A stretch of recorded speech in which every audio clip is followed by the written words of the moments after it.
될 때까지 말씀 한 구절 보도록 하겠습니다.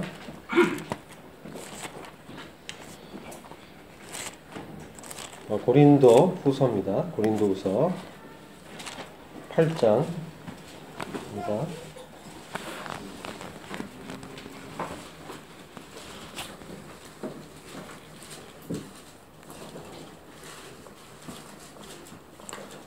고린도후서 8장 9절 말씀입니다. 찾으셨죠? 고린도후서 8장 9절 말씀을 다 찾았으면 한 목소리로 같이 읽어보도록 하겠습니다. 시작.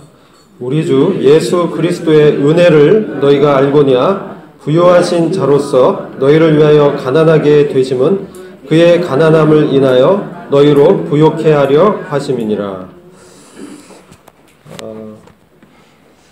이것은 고린도 교회 이 성도들에게 바울의 권면의 말씀인데요. 오늘날 참 사람들이 이 세상에서 부유하게 되려고 많이 애쓰고 있습니다. 잘 아시겠지만 저도 제 하는 일 자체가 돈에 관계된 일을 하고 있습니다. 그래서 얼마나 사람들이 이자율에 관심이 많은지 잘 알고 있습니다. 제가 이전에 은행에 다녔습니다. 1995년도부터 제가 은행에 다녔었고요. 98년, 9년도에 이 IMF 시절을 지냈어요. 제가 이제 그 시대인데 아마 젊으신 분들은 말로만 들었겠지만 그런 이제 어려운 시기도 있었습니다.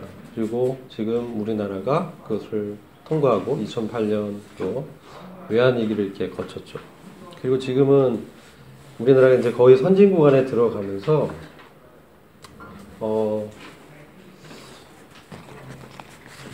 과도기에 있는 것 같습니다.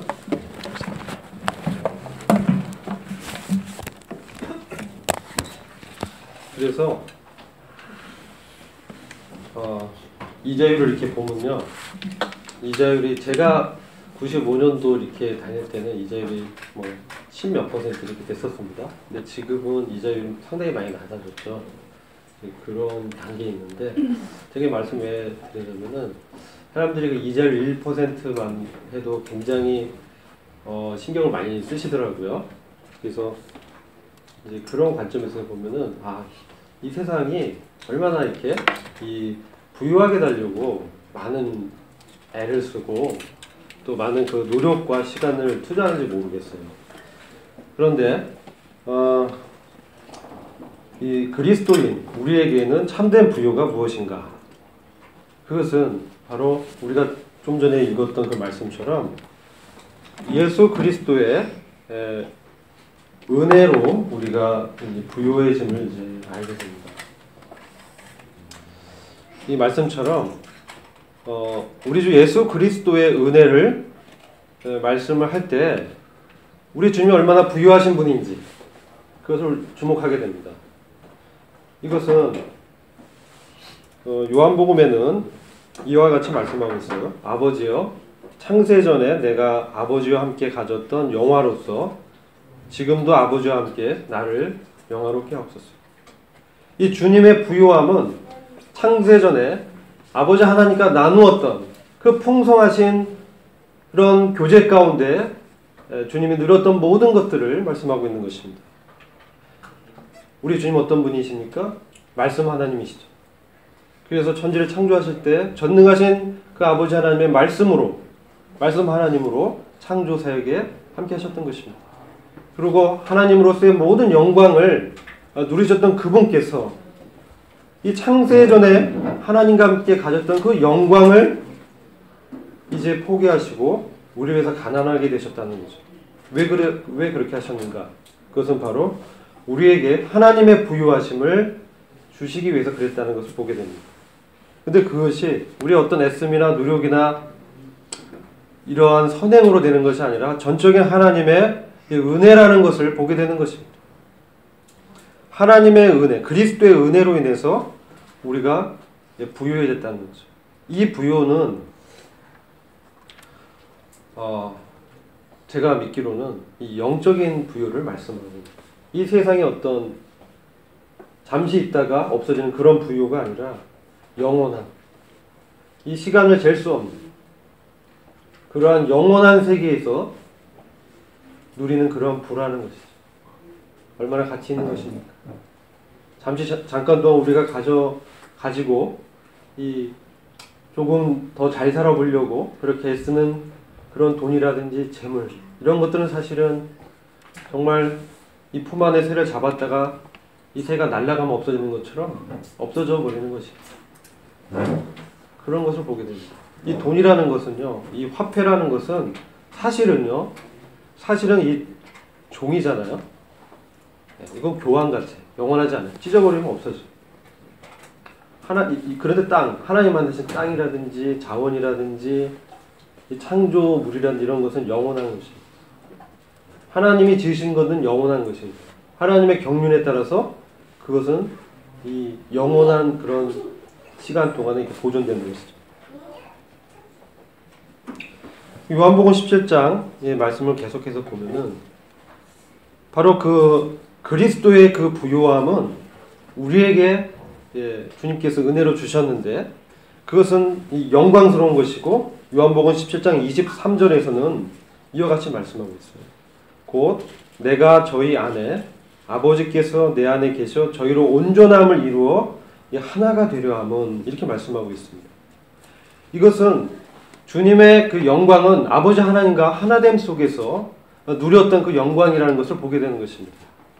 그래서 우리에게 주님께서 주시고자 하는 그 부요함은 우리 주님께서 아버지와 함께 나누었던 그 하나됨 가운데서 누렸던 그런 부요라는 것을 알게 되는 거죠. 이것은 정말 놀라운 가치가 있는 것입니다. 우리가 이 부요함을 알게 될 때 이 세상은 얼마나 그것에 비해서 가치가 없는가, 임시적이고 유한한가 이런 것을 알게 되죠. 요한복음 17장 24절 말씀을 보면요. 이렇게 또 말씀하고 있어요. 아버지여 내게 주신 자도 나 있는 곳에 나와 함께 있어 아버지께서 창세 전부터 나를 사랑하심으로 내게 주신 나의 영광을 저희로 보게 하시기를 원하옵나이다. 이 말씀하실 때 주님은 나 있는 곳에라고 말씀하고 있습니다. 주님이 이 땅에서 사셨지만 한순간도 하늘에 계신 아버지 하나님과 교제를 단절된 적이 없었다는 거죠. 그래서 요한복음 3장에는 하늘에 계신 인자라고 성전용 성경은 번역하고 있습니다. 이 땅에 계셨지만 주님의 진정한 자리는 하나님과 이 보좌에 함께 앉아져 있는 그런 자리 가운데 있는 분이라는 거죠. 그런 분께서 아버지의 교제 가운데서 이 세상에 사셨습니다. 그런 아버지 하나님과 교제 가운데 있는 그 자리, 그 부요한 자리로 우리를 초대하셨습니다. 그게 우리의 부르심입니다. 많은 경우에 우리는 이런 하나님에 대해서 하나님의 그 부요하심을 잘 모를 때 이 세상에 많이 이렇게 빠지게 되는 것을 보게 됩니다. 그러나 성경은 이와 같이 말씀하고 있습니다. 에베소서 1장 17절에 우리 주 예수 그리스도의 하나님 영광의 아버지께서 지혜와 계시의 정신을 너에게 주사 하나님을 알게 하시고 주님은 놀랍게도 성령을 통해서 지혜를 주시고 우리의 눈을 열어주셔서 하나님 어떤 분인지 알게 하신다는 것. 그리고 너의 마음 눈을 밝히사 그의 부르심의 소망이 무엇이며 성도 안에서 그 기업의 영광의 풍성이 무엇이며 그의 힘의 강력으로 역사하심을 따라 믿는 우리에게 베푸신 능력의 기크심이 어떤 것을 너희로 알게 하시기를 구하노라. 주님 안에 있는 이 기업의 영광의 풍성이 얼마나 큰 것인가. 이런 것들을 우리가 깊이 알아야 될 필요가 있다는 것입니다. 우리를 부르신 그 소망이 어떤 것인지, 왜 우리를 교회로 부르셨던가. 19절에는 그 힘의 강력으로 역사하심을 따라 믿는 우리에게 베푸신 능력이 지극히 크시다. 사랑한다. 우리에게 베푸신 능력이 얼마나 큰가. 주님은 사망의 권세를 이기시고 부활하셨지 않았습니까? 그 말씀을 보면은 이 성령께서 역사하셨다는 걸 알게 돼요. 성령께서 우리 안에 동일하게 역사하고 계십니다. 주님을 부활시키신 그 하나님의 영의 그 능력이 우리 안에서 역사해서 우리의 모질고 참으로 육신적이고 참으로 죄성 있는 이러한 성품에도 불구하고 주님의 놀라운 새로운 생명을 주셔서 우리를 변화시키시고 우리를 단련하시고 우리의 인격 가운데 역사하셔서 우리를 그리스도와 같은 신의 성품에 참여하는 것이 무엇인지를 우리에게 깨우쳐 주시고 있다는 것입니다. 왜 이러한 그 주님의 능력을 할 때 얼마나 하나님 부유하신 분인가.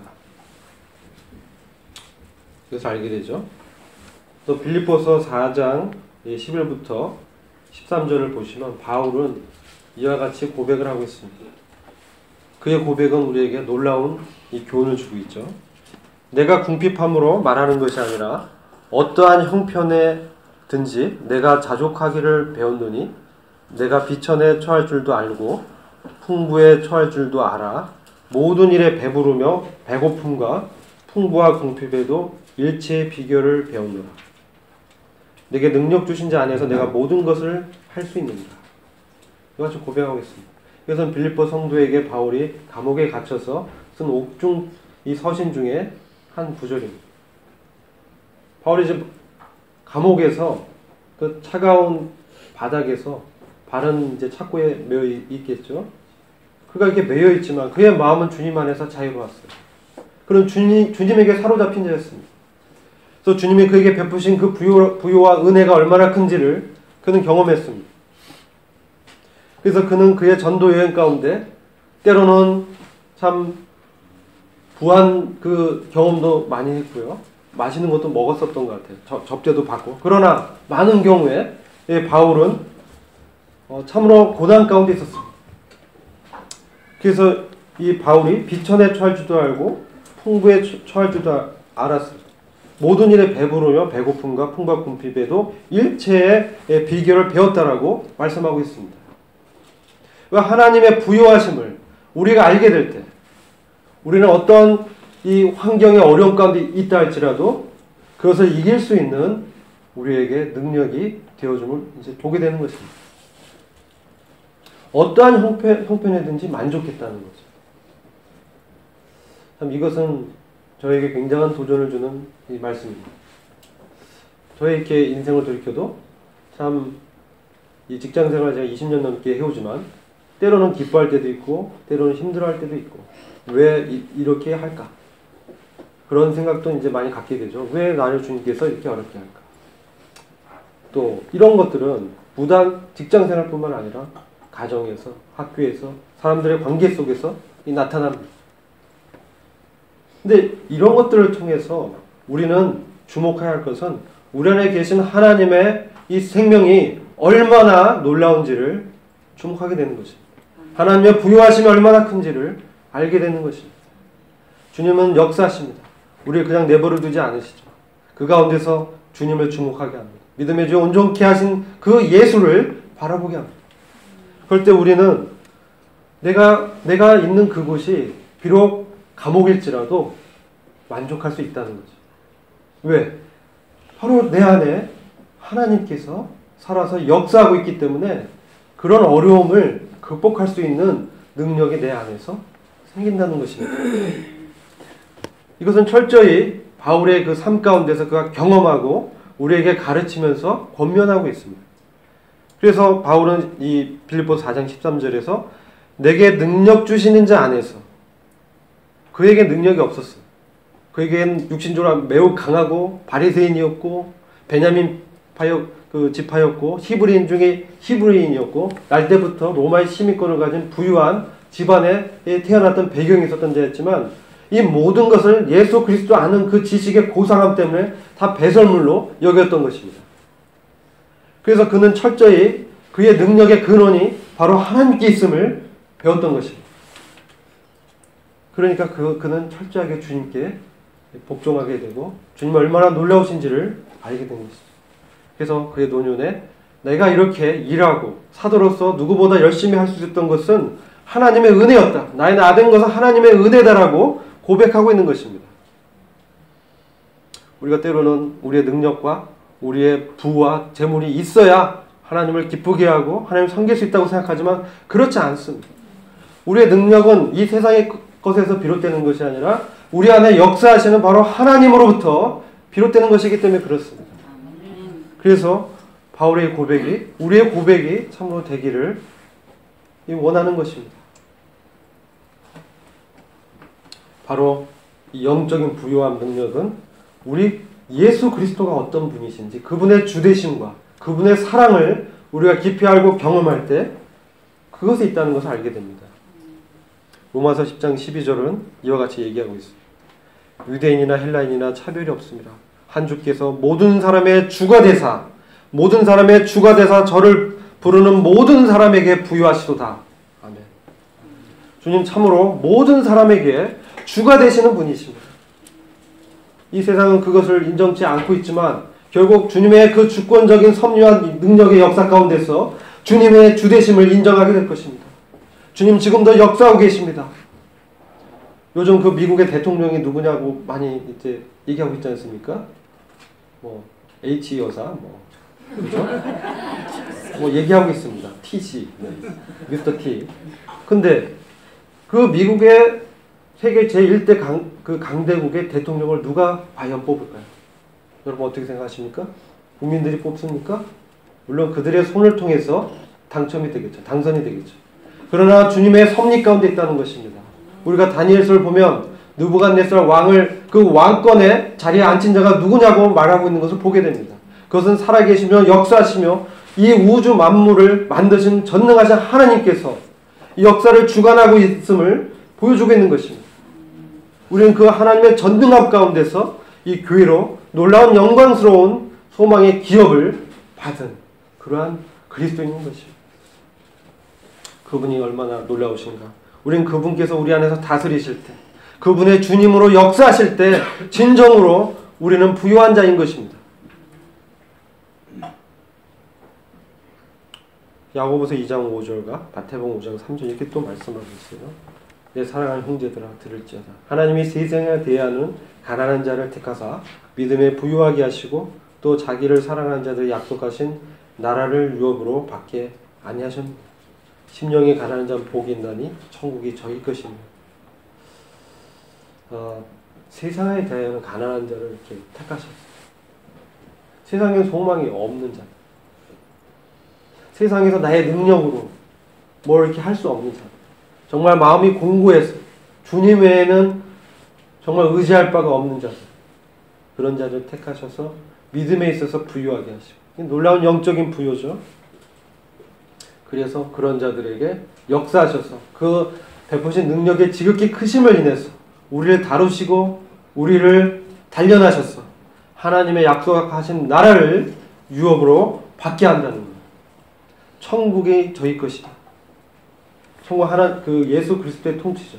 주님의 다스림, 그 다스림 가운데 우리가 그 안에 들어가 있고 또한 우리가 그 주님과 함께 다스릴 것이라는 거죠.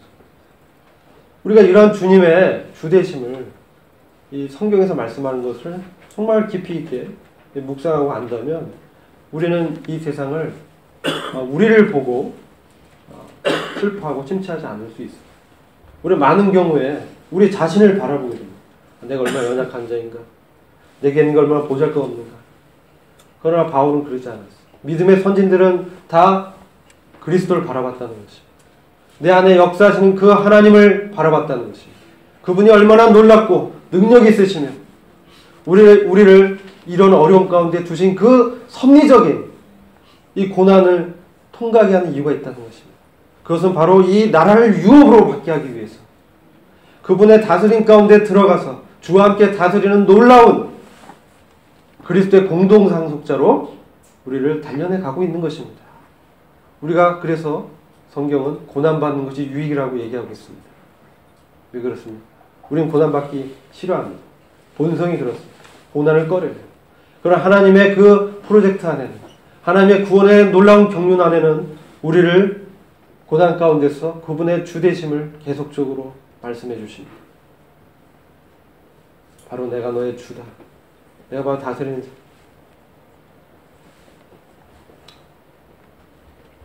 그랬을 때 우리는 우리 안에서 그분의 성령으로 말미암아 역사를 하시는 그분을 알게 됩니다. 그래서 에베소 3장 17절에 보면 믿음으로 말미암아 그리스도께서 너희 마음에 계시게 하옵시고 이렇게 말씀하고 있습니다. 이미 성도에게 이렇게 말씀하고 있는 것입니다. 우리는 라오디게 교회의 교훈을 얻죠. 요한계시록 3장에 보면 우리 주님께서 교회 문 밖에 있는 것을 보게 되는 것입니다. 마음의 문을 두드리고 계시는 그 주님을 발견하게 되는 것이죠. 오늘날 기독교계에 주님을 문 밖에 두고 주님이 나를 다스리는 것을 거절하는 그런 일들이 일어나고 있다는 거죠.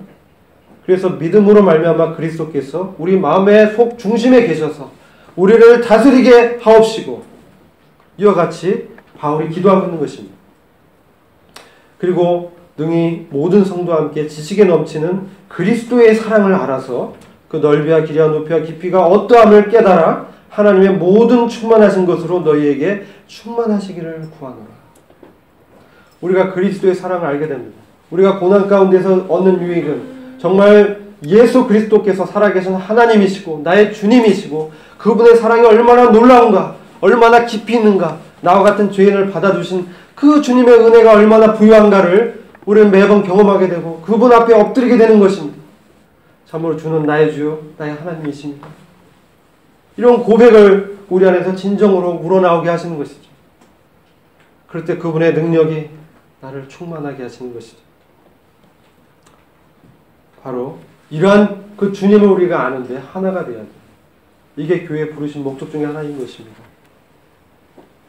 여러분 에베소 4장 4절부터 5절 보시면 우리가 이러한 주님을 아는 데 있어서 교회가 하나가 되어야 된다는 것을 말씀하고 있어요. 그러면서 먼저는 몸이 하나고 성령이 하나고 이와 같이 너희가 부르심의 한 소망 안에 있고 주도 하나고 믿음도 하나고 침례도 하나다. 이렇게 말씀을 한 다음에 우리 교회 가운데 은사를 허락했다.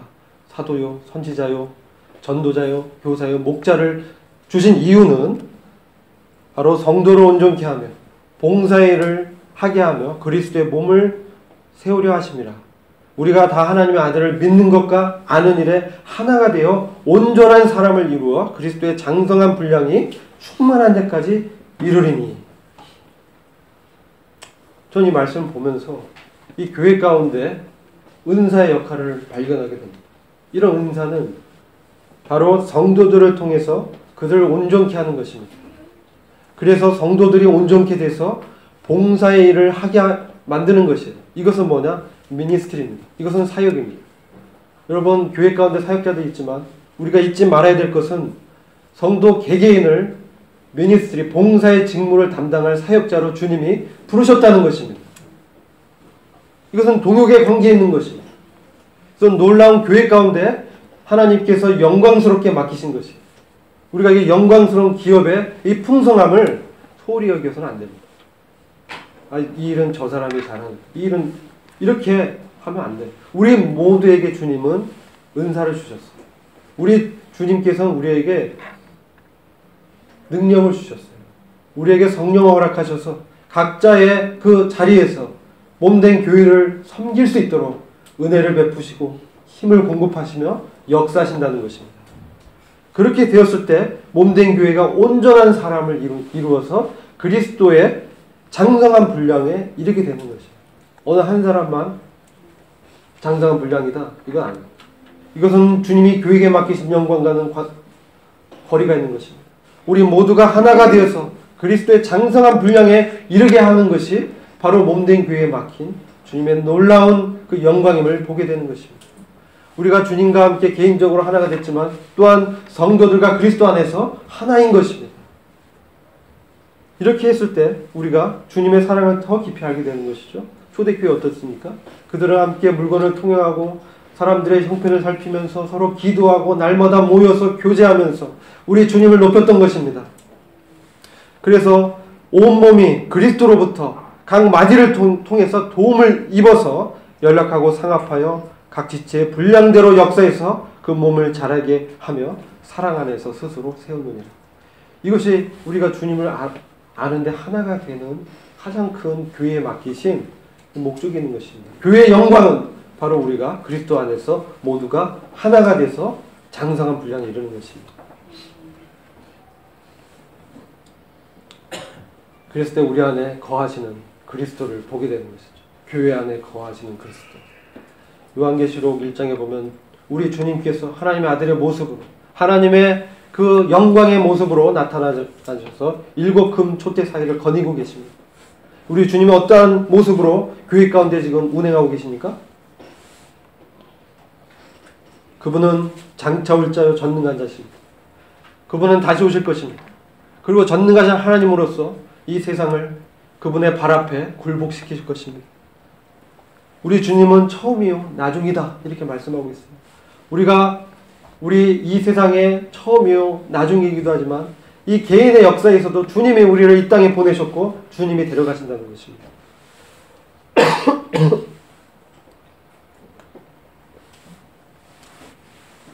그리고 또 주님께서는 죽었다가 다시 사신 분, 사망의 권세를 이기신 분, 죄의 권세를 이기시고 우리를 죄의 권세에서 해방시키시며 자유롭게 주님을 섬길 수 있도록 역사하신 분이십니다. 그분은 사망과 음부의 열쇠를 가지셨습니다. 그분께서, 이로운 분께서 우리 안에서 운행하시며 개입하시고 있는 것입니다. 또 에베소 교회는 주님이 오른손에 7뼈를 붙잡고 7 금촛대 사이에 다니시는 이로 말씀하고 있습니다. 7뼈를 붙잡고 있습니다. 이건 교회 가운데, 교회의 이 어려움에 대해서, 교회의 어떤 상황에 대해서 부담을 느끼고 기도하는 사람들을 7뼈이라고 말하고 있습니다. 교회에서 하자. 이것은 한 목회자를 얘기하는 것이 아닙니다. 그 당시에 이 장로는 복수였습니다. 장로들. 항상 교회에는 복수 장로를 얘기하고 있습니다. 어떤 분들은 이것을 목사라고 번역하지만 그렇지 않습니다. 이것은 7뼈는 바로 교회 가운데 이 주님의 이 음성에 귀를 기울이는 귀 있는 자로서 각자가 바로 은사자로서 몸의 일원으로서 이 그리스도의 몸을 세우는 데 관심이 있고 또 주님의 그 음성에 귀 기울이는 깨어있는 자들을 말을 하고 있는 것입니다. 그 깨어있는 자들은 주님이 오른손으로 붙들고 계신 분이라고 주님은 말씀하고 있는 것입니다. 그러면서 7 금촛대 사이를 거니시는 교회 가운데 운행하시는 교회의 머리 되신 주님이심을 우리한테 보여주고 있습니다. 오늘 많은 기성교회들 그들의 머리됨이 어디 있습니까? 우리는 이것을 경계해야 됩니다. 교회의 머리는 그리스도입니다.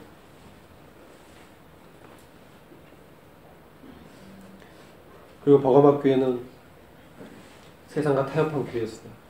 그때 주님은 좌우의 날성검을 가진 분으로 교회 가운데 나타나는 것입니다.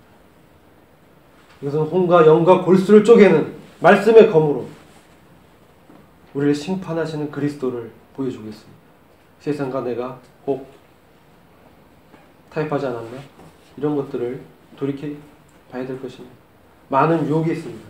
세상은 뭐 그렇게 재미없게 사냐 이런 얘기를 우리에게 던집니다. 그런 유혹을 많이 받습니다. 어떤 때는 유혹에 넘어지기도 합니다. 그러나 주님께서는 그럴 때마다 좌우의 날성검을 가진 이로 우리를 바라보고 계십니다. 그분의 날카로운 검으로 우리 안에 잘못된 것들을 다 쪼개내십니다. 우리를 훈육하십니다. 바르게 하십니다. 의로 교육하십니다. 주님의 의를 힘입어서 실제로 의로운 삶으로 살 수 있도록 주님 역사하시는 것입니다.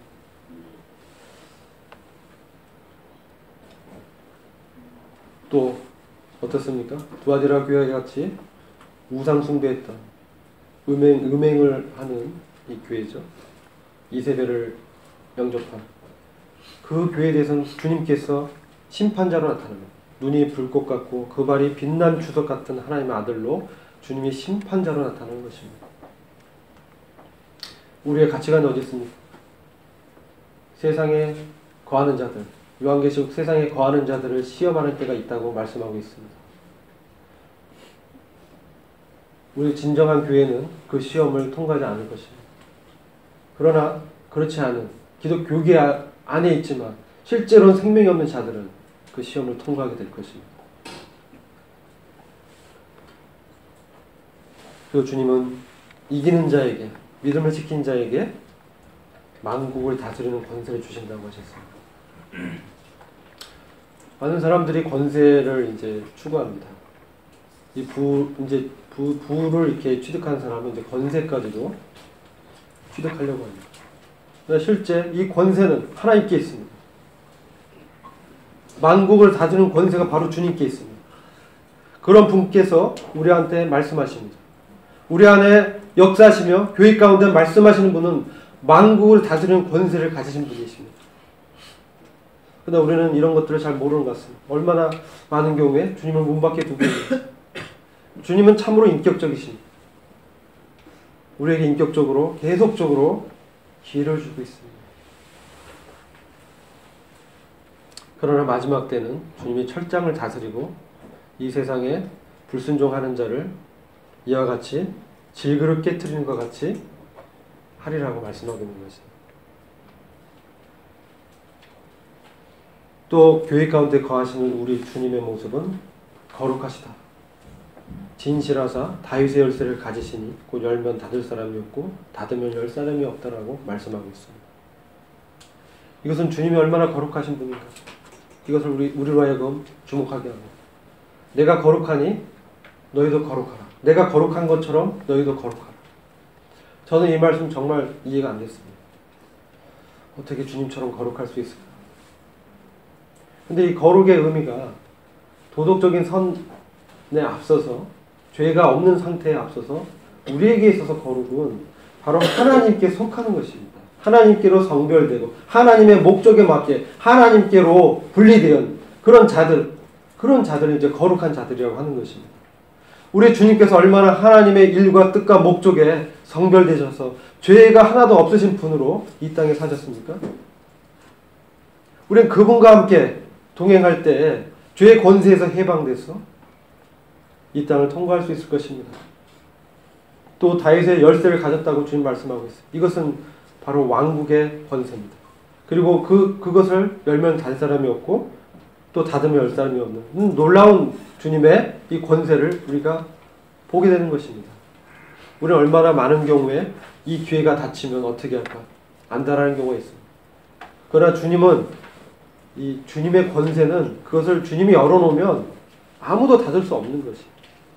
근데 많은 경우에 우리는 주님을 제한하면서 우리 스스로 이제 저 같은 경우 보면은 안달하는 경우도 많이 있어요.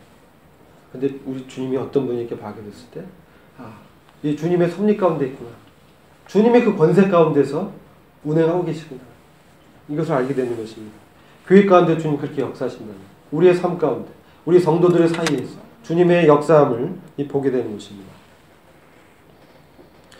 그리고 정말 이 말세 교회인 라오디아 교회에서 주님은 아멘이시다. 주님은 아버지의 뜻대로 다 동의하시고 아버지의 순종하신 분이셨고 충성되고 참된 증인이고 하나님의 창조에 함께했던 근본된 분임을 계시하고 있습니다. 오늘날 이 시대가 얼마나 악하고 영적으로 음란한 시대입니까? 오늘날은 정말 상상할 수 없는 일들이 일어나고 있습니다. 여러분 이 교회 이 강단에서 중이 설교를 하고요. 그런 일이 실제 일어납니다. 설법을 듣고요. 강단에서 불교에도 구원이 있다고 얘기합니다. 이런 일들이 일어나고 있습니다. 그러나 이 바로 하나님의 어떠한 우리가 구원을 베푸신 하나님에 대해서 이 세상은 점점 더 거리가 멀어져 갑니다. 진리가 없다. 요즘 그 말세에 동성 그 결혼을 인정하는 이런 움직임이 있습니다. 그거 저도 한번 주목해서 한번 살펴봤는데 그것은 하나님의 창조의 기본적인 섭리를 무너뜨린 일. 결혼은 바로 그리스도와 몸된 교회의 관계를 나타내주는 놀라운 하나님의 제도입니다. 근데 그것을 무너뜨리는 것이죠. 정면으로 하나님께서 세운 창조 질서를 사람의 법이 그것을 거스르고 있는 것입니다. 그리고 진리가 결국 없다라는 것을 얘기하고 있는 것입니다. 그것은 바로 하나님의 없음을 전제로 하는 이야기들이죠. 그런 일들이 이제 일어나고 있는. 그러나 우리 교회 가운데서는 바로 주님이 어떤 분인지를 주목해야 됩니다. 이런 가운데서 충성되고 참된 증인으로 하나님께 순종했던 그 주님을 우리가 바라봐야 되는 것입니다.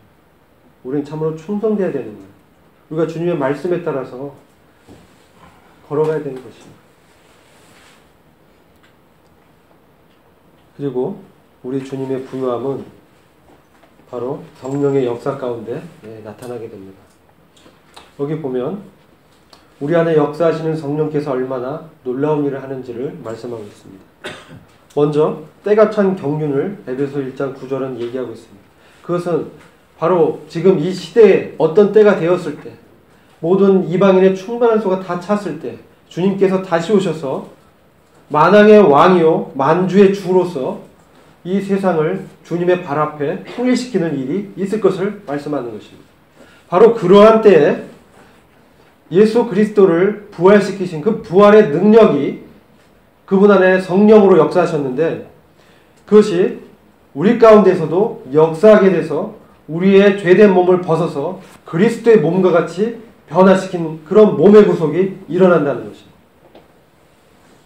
또한 그런 일이 바로 성령의 역사를 통해서 일어나는데, 먼저는 로마서 8장 14절의 말씀 보시면 하나님의 영으로 우리가 인도함을 받게 되는 것입니다.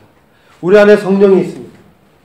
그래서 하나님의 이 성령을 통해서 우리 안에서 역사하는 그러한 그 주님을 우리 발견하게 되는 것입니다. 그래서 여러분, 무릇 경건하게 살고자 하는 자들은 다 핍박을 받게 돼 있다라고 말씀하고 있지 않습니까? 이것은 참 진리임을 보게 됩니다. 여러분, 우리의 삶 가운데 핍박이 없다, 고난이 없다, 어려움이 없다, 심각하게 고민해봐요. 제가 지난번에도 한번 얘기해봤는데, 정말 성령의 음성과 그 뜻대로 살고자 하면 세상과 마찰과 충돌이 있을 수밖에 없습니다. 너무나 당연한 것입니다. 왜요? 세상은 성령의 역사를 거스르고 있기 때문에. 성령은 우리 안에서 역사합니다. 무엇을 나타냅니까? 바로 그리스도의 주되심을 계속적으로 보여주고 있는 것입니다. 주님이 어떤 분이신지, 그분은 다스리시며 우리 가운데 얼마나 은혜로우신지, 그것을 성령께서는 계속해서 주님으로부터 받아서 우리에게 계시해 주고 있는 것입니다. 그리고 그것을 통해서 우리의 이 죄된 성품을 제어하고 그것을 믿음으로 바라보게 합니다. 이것에 대해서 내가 죽은 자구나. 그래서 영의 생각을 쫓게 만듭니다. 영의 생각은 무엇입니까? 말씀을 통해서 우리에게 주님의 뜻들을 계시해 주는 것입니다. 그것은 참으로 생명과 평안이 있습니다. 육신을 쫓는 것은 사망이요, 영의 생각을 쫓는 것은 생명과 평안입니다.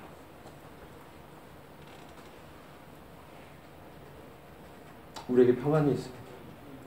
세상을 거스르지만 우리 안에 참된 생명과 평안이 거하는 것입니다. 우리 주님께서 그분의 부유함을 보여주시면서 때가 차면 이 모든 일이 끝날 때가 있음을 알려주는 것입니다. 우리의 보증이십니다. 성령은 우리에게 주님이 다시 오셔서 주님과 같이 변화시켜서 그분의 영광스러운 그 다스림 가운데 우리가 그분과 같이 되어서 들어갈 것을 보증하고 있거든요. 그리고 주님의 어떠하심을 계속적으로 보여주고 계십니다. 오늘날 이 기독교계에 참 이 가치관이 많이 잘못되어 있습니다. 그러나 이 성령을 통해서 우리 주님께서 말씀하시는 교회의 참된 부는 계시록 2장 9절에서 명확하게 말씀하고 있습니다. 내가 내 환난과 궁핍을 아노니 실상은 내가 부유한 자니라. 이 서머나 교회에 대한 주님의 판단이었습니다. 실상은 부유하다, 이렇게 말씀하고 있습니다. 서머나 교회는 굉장히 어려움이 있었어요. 그 다음에 가난 가운데 있었습니다. 근데 주님이 보시는 그 부는 다르다는 거예요. 실상은 그런 교회가 부유하다라고 말씀하고 있어요. 얼마나 다릅니까? 우린 때로 교회 외형, 건물, 그리고 성도의 숫자, 그리고 그 교회 안에 얼마나 권세 있는 사람과 재력 있는 사람이 많이 있는가, 이게 교회의 부라고 생각하고 있습니다. 이것은 무엇입니까? 세상의 가치관입니다. 그렇지 않습니다. 자, 계시록 3장 17절에 이렇게 말씀하고 있습니다.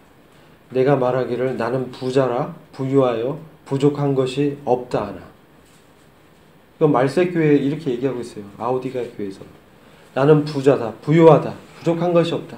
이것은 비단 어떤 외형적인 측면 아니라 영적으로도 자신들이 부유하다라고 얘기하는 것입니다.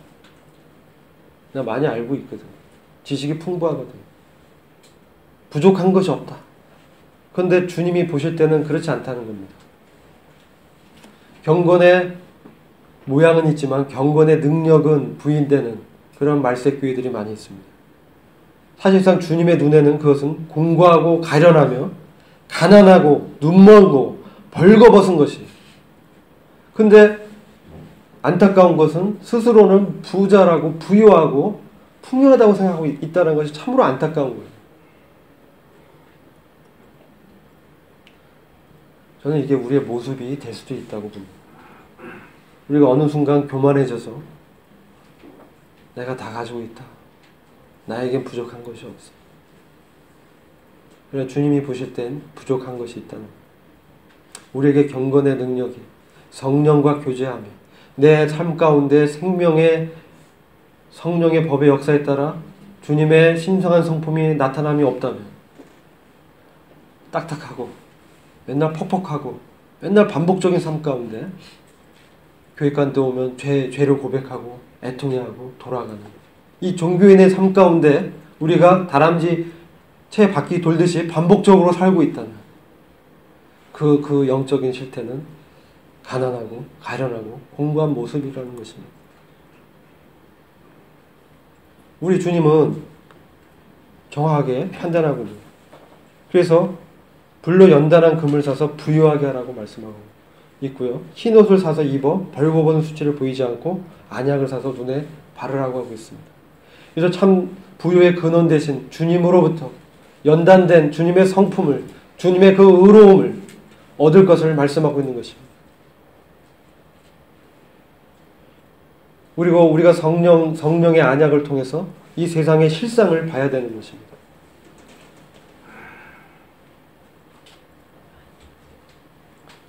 그리고 우리는 주님과 가운데서 매번 우리 만찬에 주님을 기념하지 않습니까?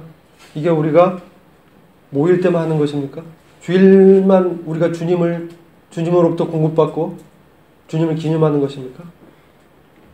그것은 요즘 이런 얘기 있죠. 썬데이 크리스천. 이거는 아닌 거예요. 우리는 날마다 주님으로부터 주님을 기념하면서 주님의 그 만찬의 놀라운 화목제의 축복 가운데 들어가서 그분으로부터 공급받고 그분으로부터 그분의 말씀으로 능력을 공급받아서 정말 영적인 부유함을 누리면서 이 세상 가운데 이 빛과 소금으로 살아가야 되는 것입니다. 그런 삶이 우리에게 끊긴 지 오래입니까? 그럼 정말 열심히 내고 회개해야 되는 거예요. 돌이켜봐야 돼요. 왜 이렇게 됐을까?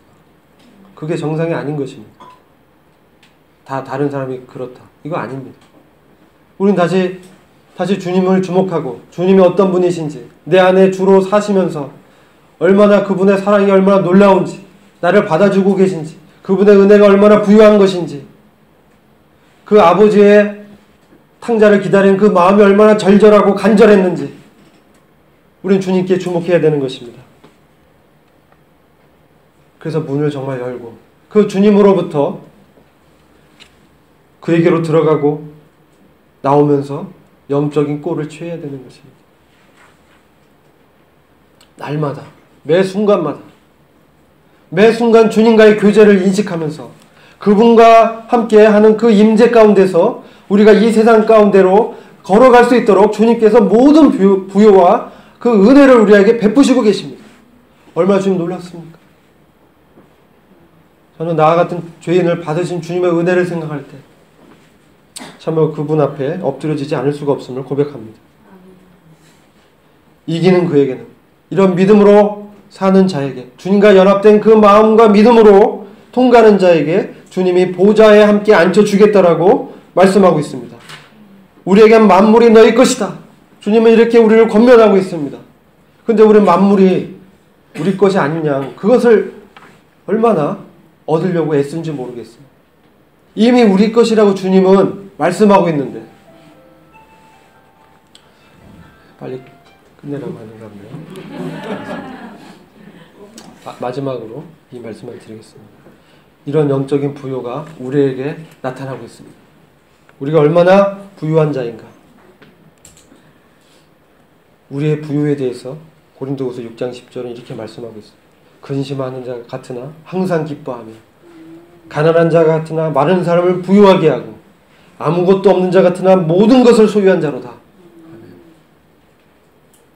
하나님의 생명과 성령의 인도함 가운데 있다면 그분의 생각은 생명과 평안을 주고 계시기 때문에 다른 사람이 봤을 때는 너무나 근심이 많을 거야 라고 생각할지 몰라요. 그러나 실상은 내 안에 항상 주님께서 그분의 임재 가운데 기쁨을 주십니다. 그래서 우리는 항상 기뻐할 수 있는 것입니다. 주님이 계시기 때문에 나의 상황을 볼 때는 너무나 근심이 되지만 주님이 계시기 때문에 우리는 기뻐할 수 있는 것입니다. 왜? 주님은 그런 어려운 상황에도 어떻습니까? 우리를 결코 포기하지 않으시는 분입니다. 우리가 넘어지고 연약하고 죄에 고꾸라져도 결코 포기하지 않습니다. 결코 포기하지 않습니다. 주님 우리를 일으켜 주십니다. 주님 우리를 그 사랑의 능력의 손으로 붙들고 계십니다. 우리를 기쁨이요 자랑의 면류관으로 주님 안에서 굳게 서라고 우리를 권면해 주고 있습니다. 남들이 보면 참 가난한 것 같아요. 그러나 우리는 주님의 풍성함이 만국이 너희 것이다. 약속된 나라를 유업으로 주겠다. 얼마나 놀라운 것입니까? 그래서 우리는 많은 사람을 부유하게 할 수 있는 거예요. 우리 안에 그러한 주님이 계시기 때문에 정말 아무것도 없는 자 같은데 정말 별거 없어 보이는데 보잘것없는데 모든 것을 소유한 자라고 말씀은 선포하고 있습니다. 정말 우리는 모든 것 대신 주님이 우리 안에 계시기 때문에 실상은 영적으로는 모든 것을 소유한 자인 것입니다. 아멘이십니까? 아멘. 그래서 사도 바울은 고린도전서 10장 33절에서 이와 같이 말씀하고 유대인에게나 헬라에게나 하나님의 교회나 거치는 자가 되지 말라. 우리가 우리 것에 사로잡혀 있으면 거치는 자가 되는 거예요. 그러나 주님께 사로잡힌다면 주님이 내 안에서 다스리시고 주되시며 그분의 사랑이 어떠한지를 날마다 계시해 주고 계시는데 그 말씀에 귀를 기울인다면 나같이 모든 일에 모든 사람을 기쁘게 하여 나에게 유익을 붙지 아니하고 많은 사람의 유익을 구하여 저희로 구원을 얻게 하라. 아멘. 우리는 이 세상 가운데 보내진 주님의 대사입니다. 우리에게 정말 영적인 모든 부요가 있습니다. 우리가 쪼그라들 필요가 없습니다. 담대하게 많은 사람의 유익을 위해서 저희로 구원을 얻게 하라. 이렇게 말씀하고 있는 것입니다. 그와 같이 우리가 주님께 역사하는 거예요. 전 스데반을 기억하게 됩니다. 스데반을 이렇게 에워싸고 그의 동족이 얼마나 많이 그를 험담하고 그를 고소했습니까? 근데 그는 그 공회 중에서 천사의 얼굴을 갖고 있었어요.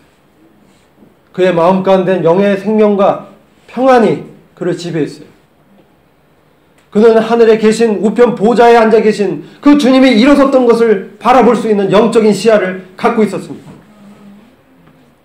우리에게 그런 정말 성령께서 우리의 눈에 안양을 발라줘서 우리와 함께 계시는 주님의 그 부요함과 천군 천사의 군대와 그 주님의 은혜의 부요함을 우리에게 날마다 정말 깨달아 알게 하시기를 간절히 구하는 마음이 있습니다.